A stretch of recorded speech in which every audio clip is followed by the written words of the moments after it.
Non, c'est pas une news du Gorafi, hein. C'est bel et bien un vrai article. La British Parking Association tire la sonnette d'alarme car de nombreux parkings, surtout les plus anciens, ne peuvent pas supporter le poids important des voitures électriques de plus en plus nombreuses. Donc des parkings pourraient s'effondrer à cause des voitures électriques. Alors là, j'en ai entendu des conneries sur les VE, par les anti-VE, mais là ça va loin quand même, hein. L'électrification du parc automobile pose des défis majeurs à la société qui sont parfois inattendus. En effet, outre le déploiement évident d'un réseau de bornes de recharge utilisant de préférence l'électricité verte, les véhicules électriques doivent également être garés de manière ordonnée et sûre. Pour cela, un parking est parfaitement adapté, mais ça pourrait causer des problèmes. En effet, une voiture électrique pèse beaucoup plus lourd qu'un modèle thermique classique. Comptez 500 kg supplémentaires en raison d'un important bloc de batterie, de sorte que le poids moyen d'une voiture passera de 1,5 tonne.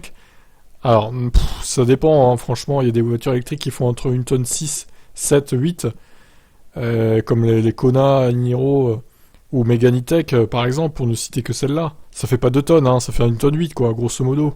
Même peut-être un peu moins pour la Megane, d'ailleurs. Donc arrêtez un peu d'exagérer, là. Il est clair que le bâtiment subirait une charge de plusieurs tonnes supplémentaires s'il contient de nombreux VE.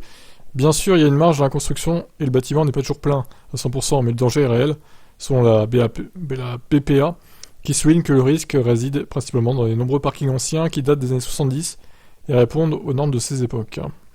La taxe était alors calculée sur la base du poids des voitures les plus populaires de l'époque. Au Royaume-Uni, il s'agissait de la Ford Cortina MK3 qui pesait 960 kg sur la balance. Maintenant, si vous prenez une voiture électrique moyenne, par exemple la Model 3 pèse environ 1,8 tonne. Vous atteignez facilement le double du poids initial, et il est clair que les anciens parkings ne sont pas équipés pour accueillir des VE. L'avertissement de la British Parking Association concernant le risque d'effondrement ne semble pas du tout tiré par les cheveux.